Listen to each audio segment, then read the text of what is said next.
Ooh, ooh, ooh. Recording started. Hey, single moms. Hey, hashtag single moms level up. This is Bess, and this is the Just Be podcast. The podcaster dropped down on Mondays for you guys to enjoy for the week. And then every Monday we'll we're dropping podcasts.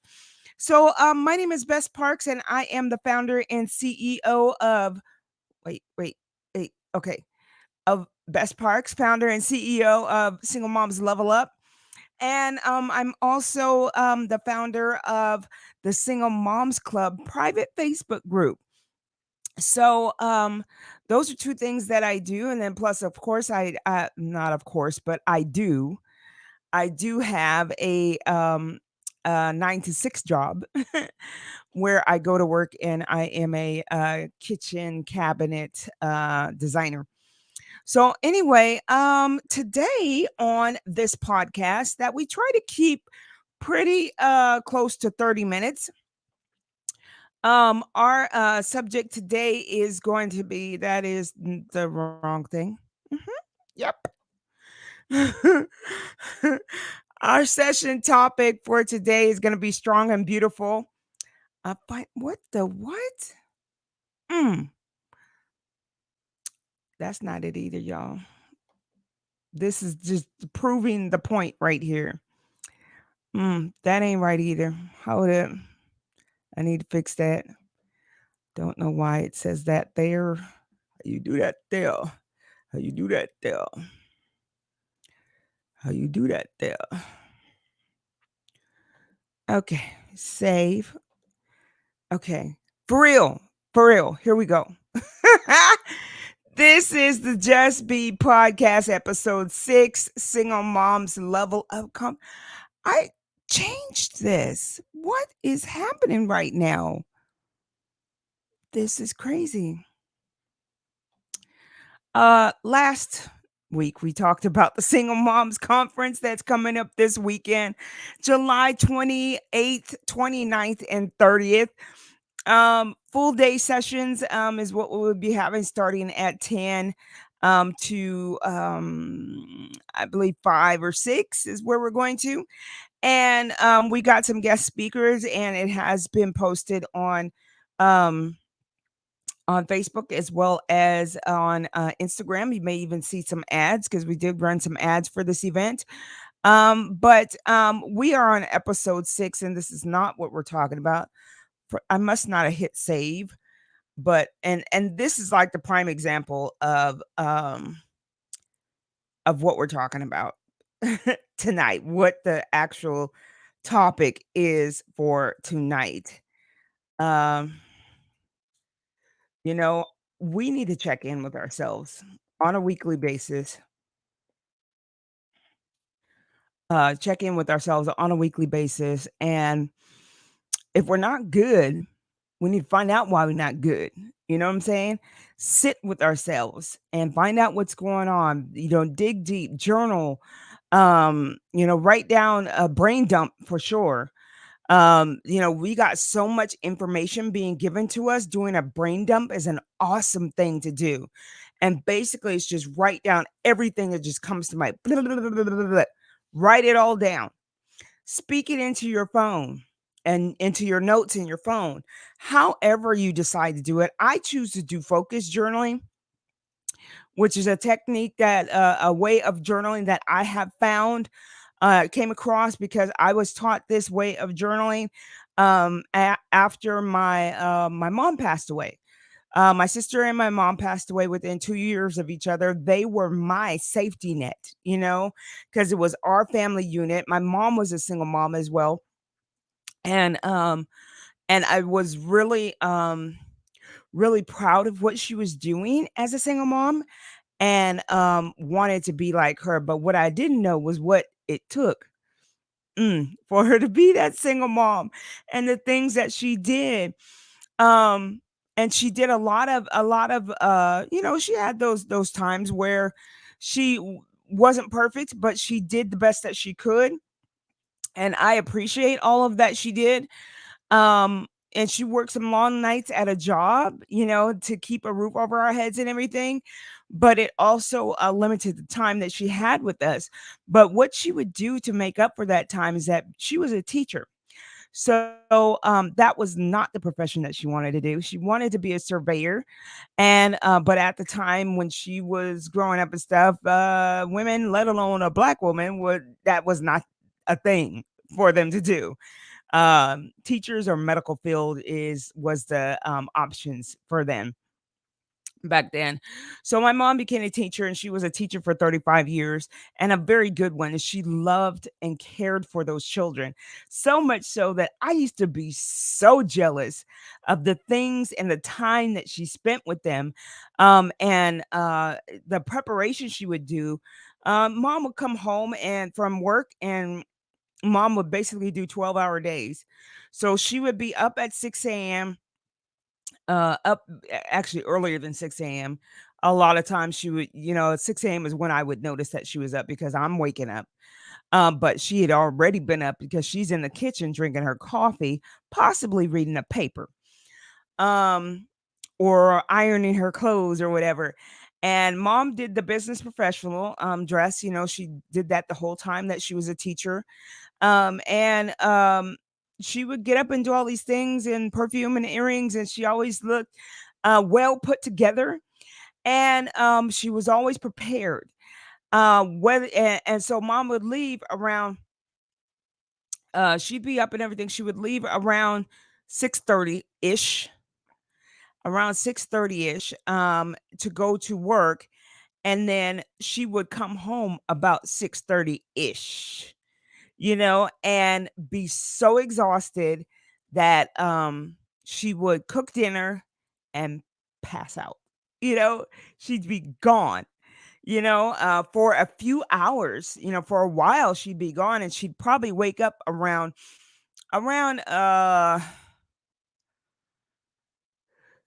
for my mom, around midnight. She'd wake up around 11, midnight, and she would, prepare for the next day. And she would do the lessons, she would grade the papers, she would, have her light on.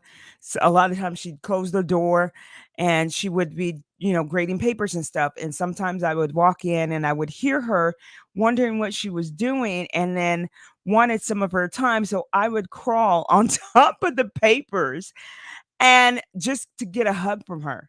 She didn't have to say anything. I just wanted her to hug me, and she would just pat me on my back and let me lay there for a hot minute, and until I was good, and I would just get up and go back to bed. And but something that I rarely didn't in the early times did not see my mom do is she didn't take time for herself. She just worked and worked and worked and worked and worked and worked. And she was working summer school. So my sister and I were sent to my grandmother's house in Tucson, Arizona, to the desert, and we were sent there, for summers. So my mom could do, work summer school. And so she did that a lot. And she was putting in the work. She was putting in the work so that she could do more later on in life with me and my sister. And so I didn't know she had plans of the things that she was doing, and she was saving money and whatever else to take us on the trips that she would take us on. Uh, some of them were staycations and local things that were maybe 2 hours away from the house.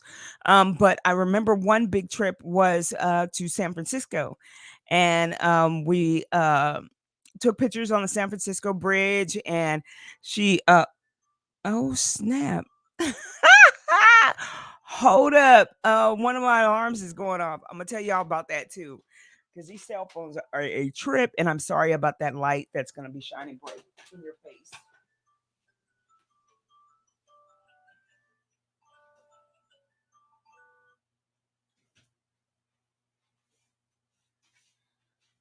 Whew. Yeah, I got the leopard print on, y'all, today. I got the leopard print on because I'm feeling wild. Wow. But anyway, so we went to San Francisco, and my mom got us reservations at, I think it was called the Roosevelt Hotel. I don't know. I don't remember what the hotel was called, but I remember we stayed in a hotel. It wasn't as fancy as she thought it was gonna be. It's one of those things where you see it on a brochure and it looks real nice and everything, but it was small. It was small. But, we made the most of it. I always called us like the 3 Musketeers because there was three women in the house. Um, uh, so you can wear as little or as much clothing as you want to because it's just 3 of us. That's what I was trying to hold back, but Imma let it out. Um, but yeah, so we didn't have a problem with that. It was the room was smaller than what we anticipated. And that was slightly disappointing, but we went to a fancy restaurant. And I remember for the first time I had Cherry's Jubilee. And that's the one where they light it on fire and it flames and everything. And it was really good. My mom had escargot and I was like, that is so gross. 'Cause I knew what escargot was, that it was snails, and my mom ate it. She ate it, and I was like, "That is so nasty." So, I knew what it was because you could see the shells. I'm one of those people that's very observant, and I could put 1 and 2 together and 2 and 3 and all that stuff. And I could put it all together, and I asked her what it was, and she wasn't, ashamed to say it. She said what it was. And she encouraged us to try new things, even if we thought it was gross. And I was like, I can't bring myself to eat a snail. I just can't do it. But anyway, the subject for this session is okay, is check-in weekly. I don't know where I typed this at that it's missing. But anyway, so this is episode 6 of Just Be Podcast and check-in weekly. That is our subject for today. So wow, 2 years ago. 2 years ago, during the pandemic, I had reached out to some friends that I knew and asked them to be guest speakers. I It was during that time that I realized how many single mom friends I had. And I don't know why I never put it all together, how many single moms I knew. And I reached out to some of these single moms and asked if they would be guest speakers. So a lot of these single moms have either become married or have successful careers and everything of that sort. So I brought them on to give their expertise and give their share their story with the things that they had been through and about their services that they offer to people, to single moms and to people that need help in whatever area that they have. Well, one of the single moms that I interviewed or that had on as a guest was Shatan Squires. So she is a licensed registered relationship coach, and she came on and told us the difference between self-care and self-love. So self-care and self-love are not the same thing. Self-care is what we do all on the inside. It's our mind, our hearts, our spirit, our soul. That's all the stuff on the inside. Self-care is everything we do on the outside. Self-love is the inside, and self-care are the things we do on the outside. Those things we have to tend to, especially the self-love, on a weekly basis. We need to check in with ourselves to make sure we're okay. Because if the inside isn't good, it will show on the outside, whether it's our actions, our attitude. Um, Sometimes, our skin, and it will show up in our body, if we're not taking care of ourselves. And I was like, "Wow, okay, yeah, I could see that." One of the things that I used to do in my 20s was I would go to these single mom retreats. No, they weren't single mom retreats, I'm sorry. They were mom retreats. It was Mother's Day. Mother's Day weekend celebrations and these Mother's Day weekend retreats. One of my really good friends, who is also a single mom, would put these events together with her mom, and they would provide us with the hotel for the weekend, passes to the spa, and then we would also have a potluck in the hotel. So, I know most hotels frown on this, but we had hot plates and all hot plates and food and wine and all that stuff that I'm sure they don't mind the wine part, but we had hot plates and all that going on. But every room would decorate their room according to a theme. You would have roommates and you could room with family or room with friends, however that worked out. We would go to the spa, which wasn't far away. It was just a little bit ways down the freeway. And, we would travel in our own cars there and we would meet up and we would be at the spa and everybody, there was eventually there were so many of us, there was no place that you could go that you didn't see somebody that you knew. And so we, of course, would invite other moms because it was a Mother's Day weekend and it was just always a good time. They had giveaways, and we always came away with something. I remember one time they gave us wine glasses. Um, Another time we had a Mother's Day thing and it wasn't a weekend. We went to the winery and it was a day that we had. Matter of fact, I still use one of the photos for the Mother's Day weekend, the winery, Mother's Day thing, because that was, I believe, the last one where my mom and my sister and I were all together. We would participate in this Mother's Day event, every year, and so we would go to this, hotel and stay in this bed and breakfast, and it was really a good time, but that was self-care.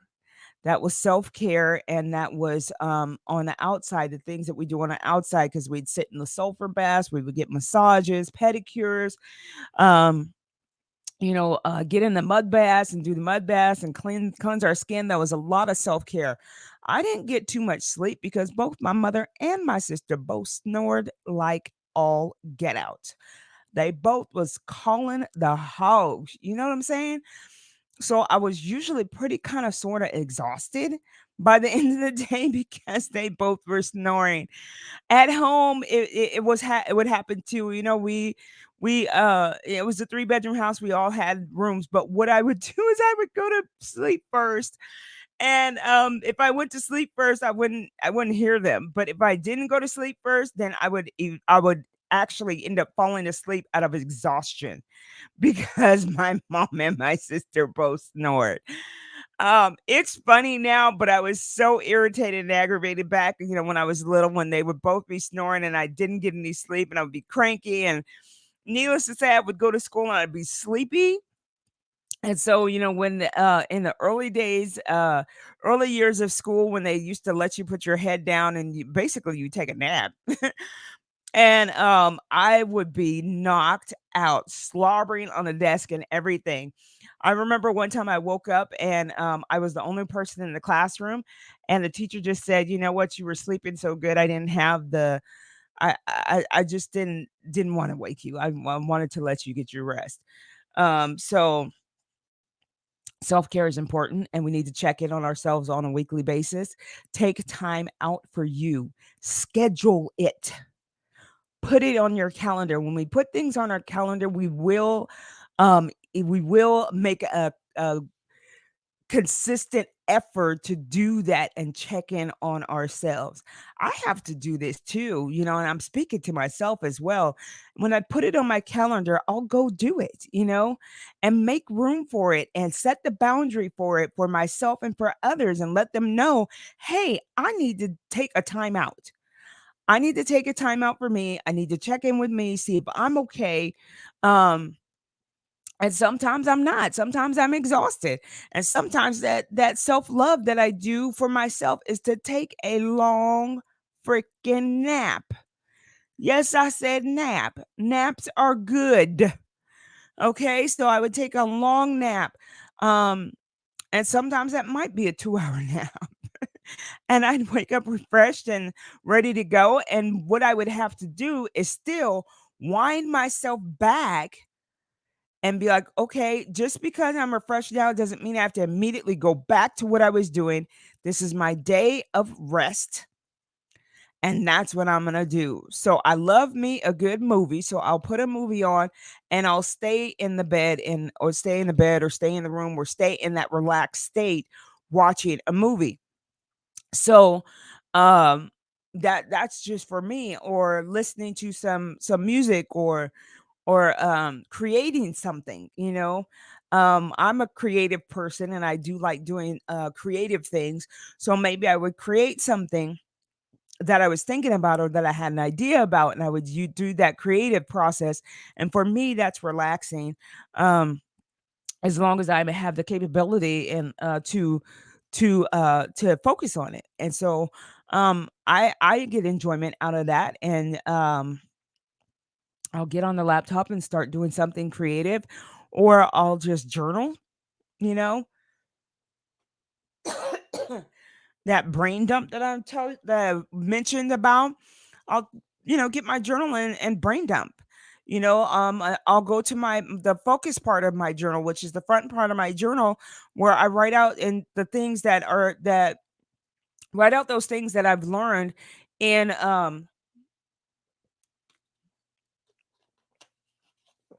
sorry, my throat was dry. Write out, look at the things that I wrote out for myself in the focus part of my journal, and remember what it was that I said I wanted to focus on. Um, and it's just a reminder for me to do that. And when we got so many things going on in our minds and in our lives with raising kids, that it's easy to get distracted or to get hijacked by your kids with whatever is going on in their lives and their things. And if you have teenagers, y'all know what I'm talking about. Oh my gosh, I'm having some issues. Now I'm burping and my throat's dry. And anyway, we're gonna keep pushing forward. And that's something also that as single moms, we know how to keep moving forward. We know how to be persistent in what we need to do for our kids. So let us be persistent. Let us be persistent for us. Be persistent and consistent and checking in weekly on ourselves. Let's put it on our calendars. I'm going to do it when I get, matter of fact, I'm not going to wait until I get off the, I'm not going to wait till I get off the recording here or get off the podcast here. I'm going to go to my calendar and, schedule it. Oh my gosh. Let me tell you about the new phone. I'm going to go to my calendar and schedule it for myself. So, I need to see the whole month. Today is the 24th, so it'll be the 31st. Oh, okay. Uh-huh, uh-huh, uh-huh. So the 31st, and okay. So I see a spot where I could put myself in. Um, yes, it's an event.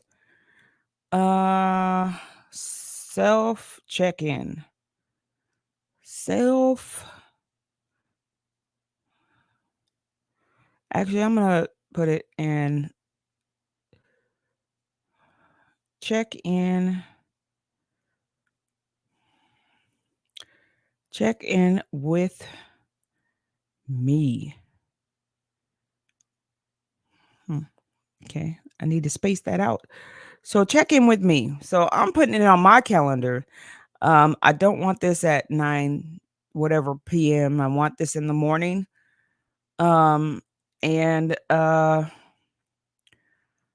basically gonna do it all day. So I'm gonna check in with me until until I can. So Monday is my check-in day. That's my day off, so I use that as that's one of my days off, so I use that as, uh,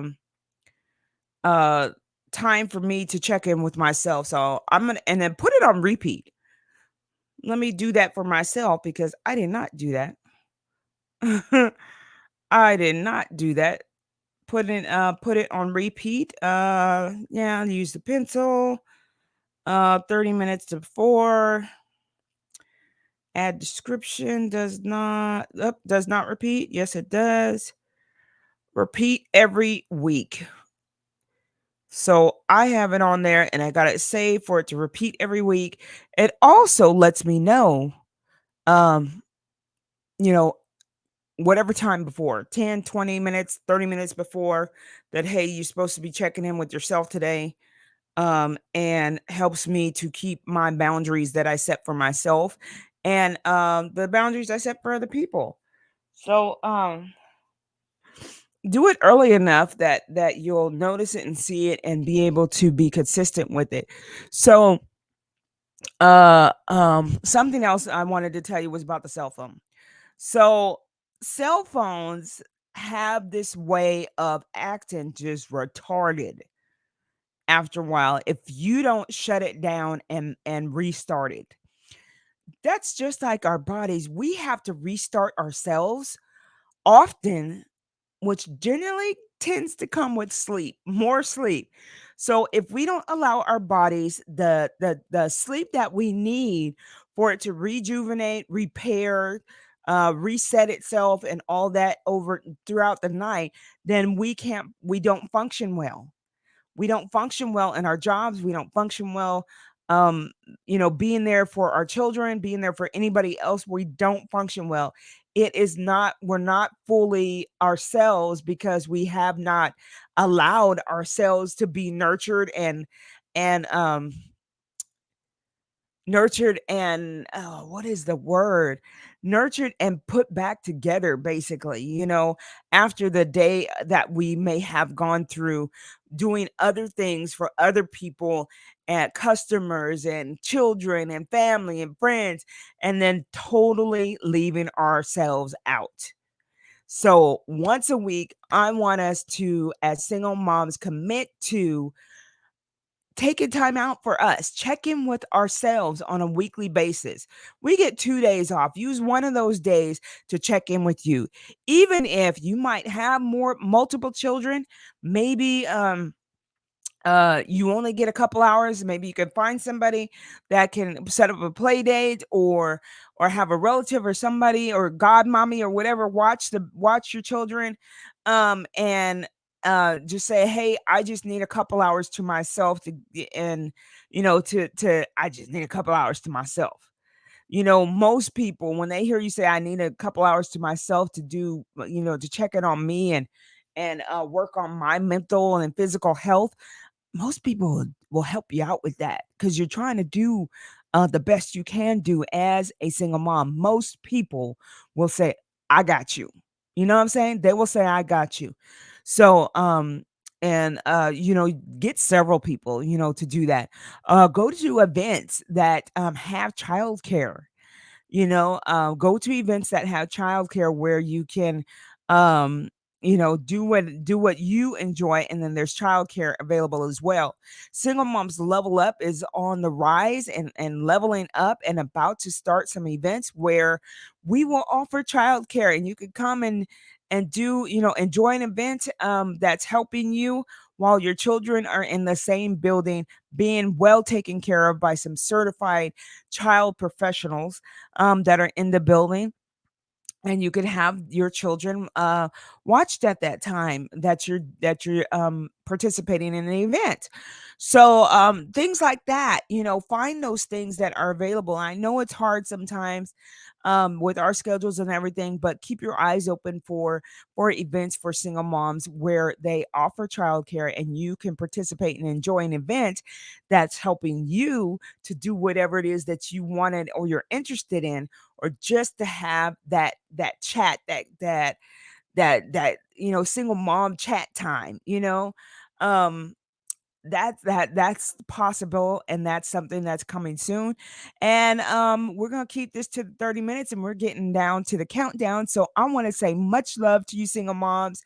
Hashtag single moms level up. We will see you next week. Hey, if you want me to touch on a subject that you think yourself or other single moms would be interested in, let me know. Put it in the comments.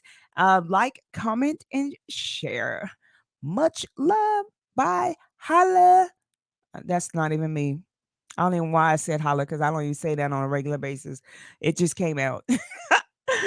I'm checking in with me, y'all, because I'm a little tired today, and when I'm tired, I get a little silly and definitely throwing out some jokes and things of that sort, and have some squirrel moments. But anyway, much love. I will see you all next week. Bye.